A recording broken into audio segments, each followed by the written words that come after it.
to bring you down to earth too. I know this verse hurts you. I tell you what, I give you advice. I'm feeling nice. Your vices could influence your writing if you weren't biting.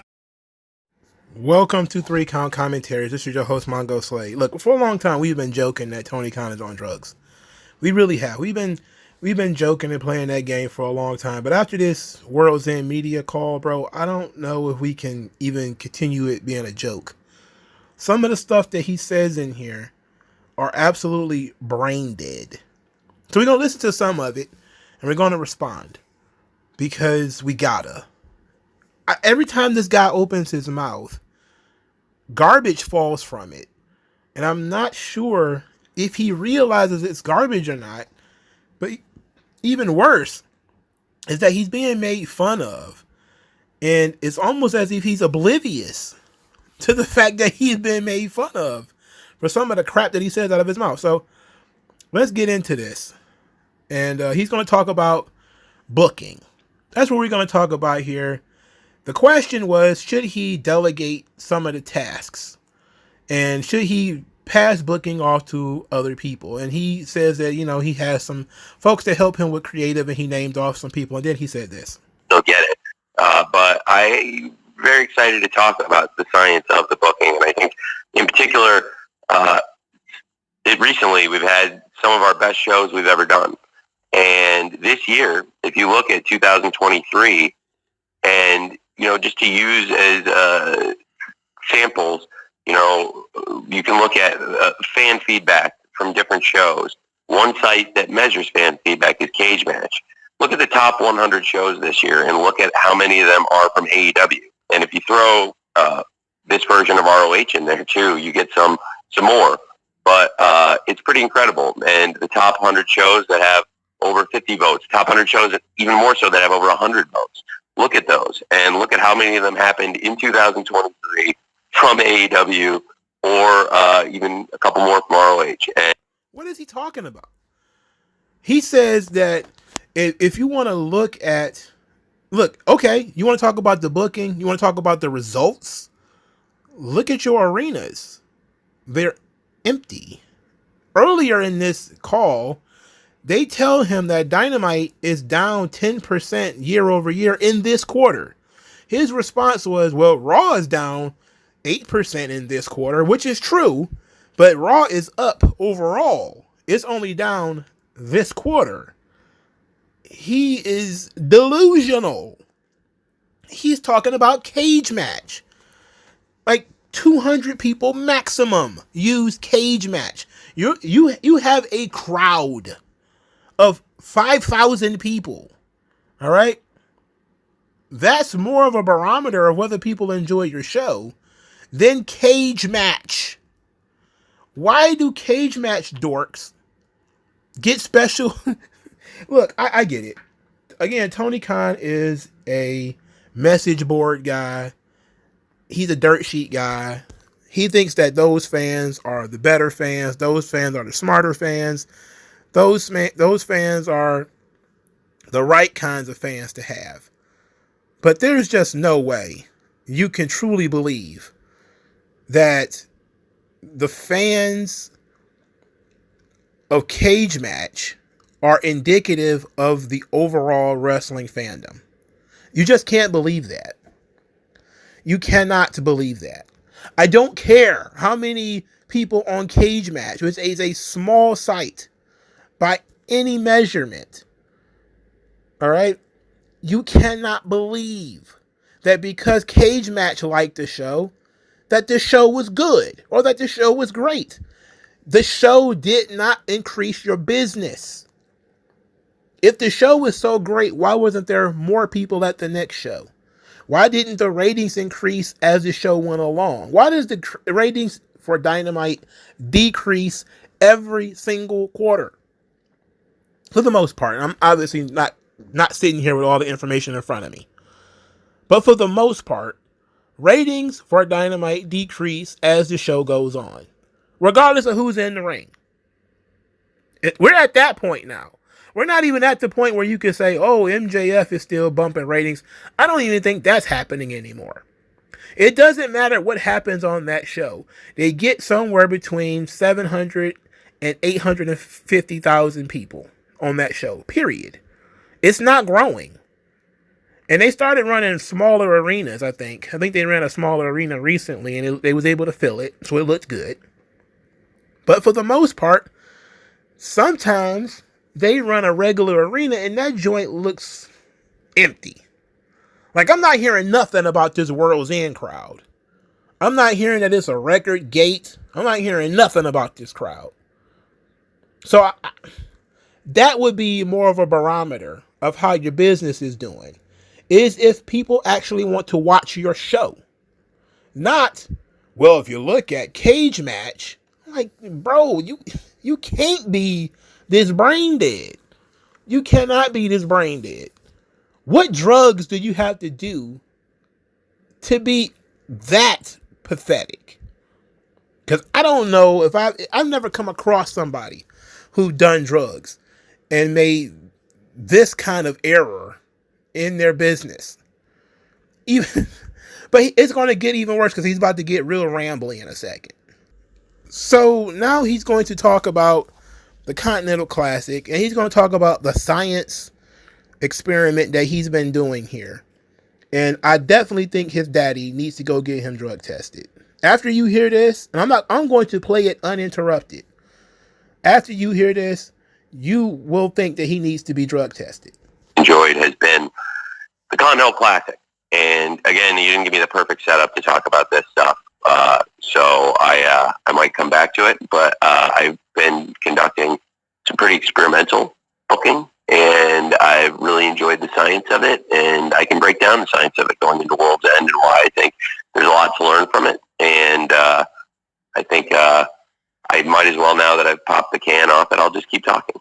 So I think it's really interesting because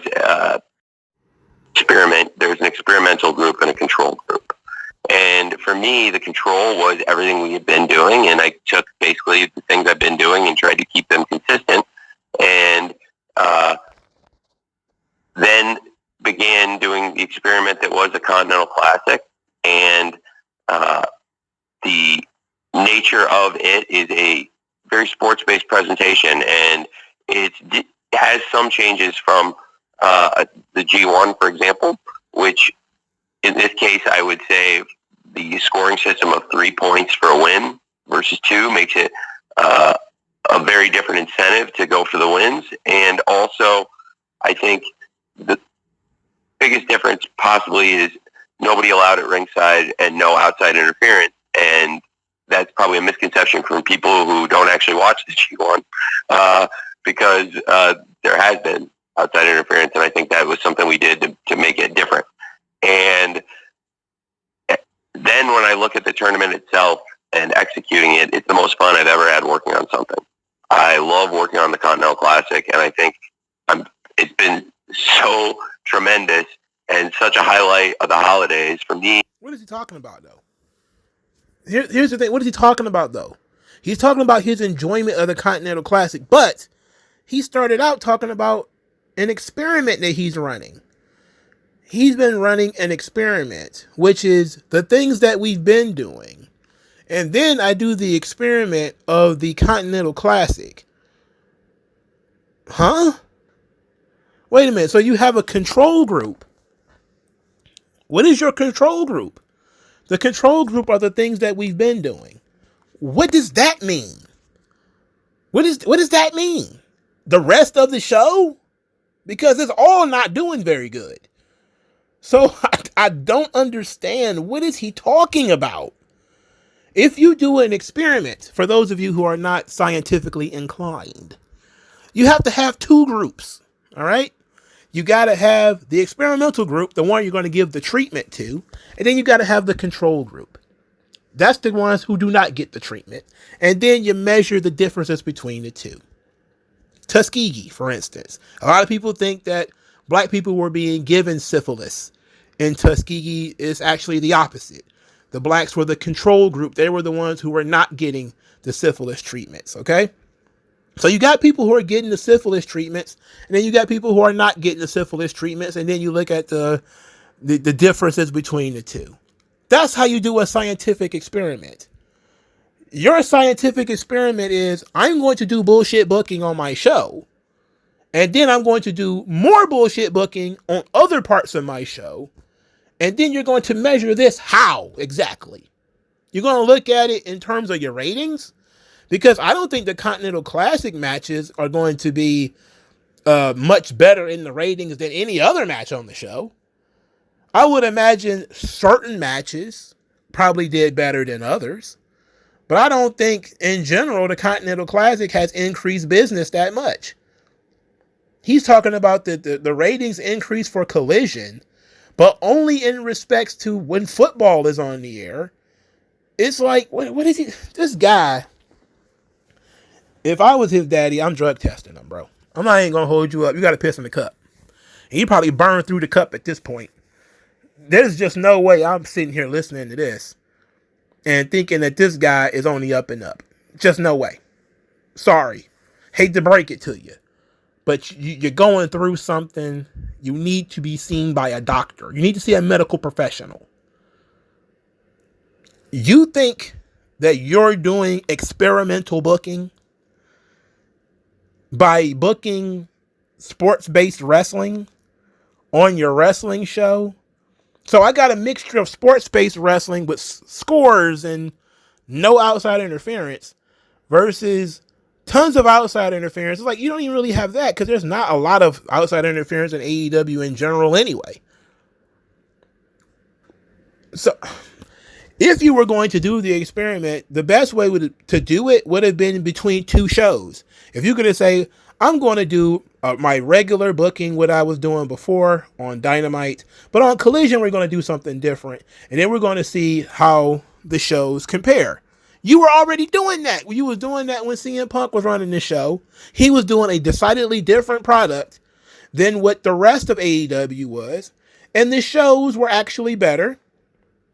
And the ratings were, despite being on Saturday nights, stronger, especially stronger than they are now. You already had your experiment. You can't experiment when you're doing everything over all three shows and then trying to measure the differences. Like, I don't know. What is this guy? Somebody help me. Help me, please. Help him. This man is insane. First, he's saying he measures his success by cage match instead of TV ratings and asses in seats. Now he's telling you he's doing experimental booking by doing, quote, stuff that I've been doing, and then doing this experimental thing with the Continental Classic, a more sports-based product. And then it goes into how he made it different than the G1. It's like, it doesn't matter. It has not increased your business. It hasn't increased your business. I'm not saying if it has increased business, let's say it has. You're wrong, Mongo. The Continental Classic has been doing fine. All right. Then what are you going to do now that it's over?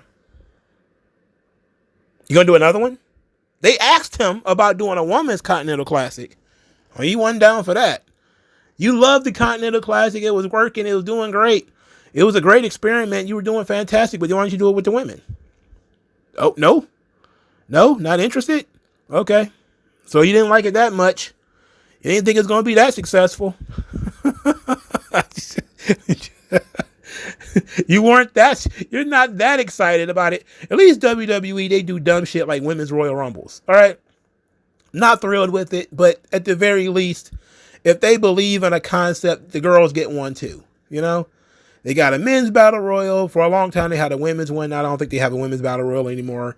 So that might be one. But they have women's Money in the Banks. They got the Queen of the Ring. They got the women's Royal Rumble. They got women's world titles, all that stuff. Because they believed in the product. AEW will claim that they believed in the product, but they're not going to have it for everybody. So I don't trust this guy. And to me, a lot of this stuff is just filler. He's not saying anything of note. He's just talking to avoid any real questions. But cage match, and he's doing science experiments. He's there with he's got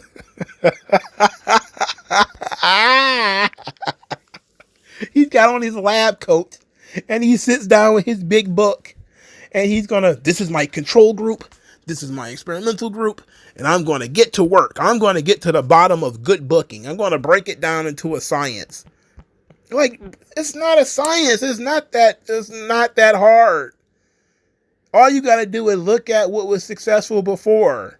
What people liked before was good storylines between guys who were stars, who built them up rather than broke them down, that didn't make them look silly, that promos and matches that meant something, that featured people who were over.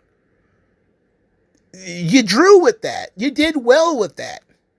You did Kenny Omega versus Bryan Danielson at, what was that, the first Grand Slam? They sold out the building. The match, I don't remember how strong the ratings were, but I don't think the ratings went down dramatically during the match, and it was like a 60-minute draw. I criticized it because it was just a match with no story, even though they were like, we're going to build the story throughout the match. Okay, well, go for it. Now look at yourself. Now you just want to do the same thing with Mark Briscoe versus Jay Lethal. 15 minutes on TV. Get out of here, bro. You full of shit. And this guy, I don't get him. I don't understand you, Tony Khan. I cram to understand Tony Khan. But when you're a billionaire and you're not accountable, I guess these things don't matter. You know, he's not doing this stuff for profit. He's doing it for fun. He's sitting here talking about how much fun it was booking the Continental Classic. I had a ball booking it. I didn't have a ball watching it. I was one of the few people. I don't care. I mean, listen to this crap that he's talking about here. If the control is what we've been doing, and the things that have been on AEW and what we're doing, the experiment was increasing the allocation of this very meat and potatoes, sports-based, old-school pro wrestling at its finest, in my opinion, Continental Classic. And the experiment, I think, has been very successful, and it has yielded really interesting results. And one thing I would point to in particular is that ratings increase on Collision, because Collision probably leaned into being a bit more sports-based presentation to begin with. And now, with the additional Continental Classic content, I think what we've been able to do and what I focused on with the booking of Collision, that I think has probably been the best set of shows we've ever had, and has really yielded positive. It's the Planet Fitness. You know, with the ratings increases in the recent weeks, despite the competition getting much harder, because there is, unlike other shows, there's no history of Collision, not only year over year, because this is the first year, but then there's no history of Collision versus the NFL. So you can't really go back and look at what the NFL has done to Collision before, because there's never been Saturday NFL competition versus Collision in this being the first year. What we've seen is we were able to boost the ratings against the toughest competition of the year, which, if you look at the history of the NFL and wrestling, that's really hard to do. That's how good these shows were. That's how successful this experiment was. That's how strongly I feel about what we've done with the Continental Classic. And going forward, will this affect the presentation, and will I book the shows more sports-based presentation and accept the fan feedback, which is very tangible and real? Yes, absolutely. And that is why this has been such a great experiment. And the results are there. They are tangible. There's been, as I've said, an experimental group and a control group to experiment, increasing the allocation of real quality pro wrestling. And by the way, then in doing so on Collision, a show that was already really wrestling focused anyway, I've also been able to make that show, in my opinion, the tightest, strongest set of shows we've ever done. And throughout Dynamite and Collision, I think there's been some really great things. There's great storytelling outside of the Continental Classic. Literally, there's a problem here. Like, he literally thinks this sports-based presentation, what is he talking about, really? Meat and potatoes? Like, I've watched NWA, which is basically Jim Crockett Promotions. I've watched World Class. I've watched Mid-South. None of them had fucking Sports-based presentation does not mean points. That's not what that means. It does not mean points. I hate to break it to you. I hate to break it to the fans of AEW, but you can't say it's a sports-based product because you have a point system. Just like you can't say we're running an experiment. Please don't say stuff like this. You should be committed into a hospital. Please don't talk like this. Please don't think like this man. But this is the thing where this guy's just going on and on about nothing. This guy needs some help. He needs some serious attention. Please, let's pray for him. Let's everybody keep Tony Khan in your prayers. Thank you guys for your time. I'll talk to you guys later. Jesus Christ.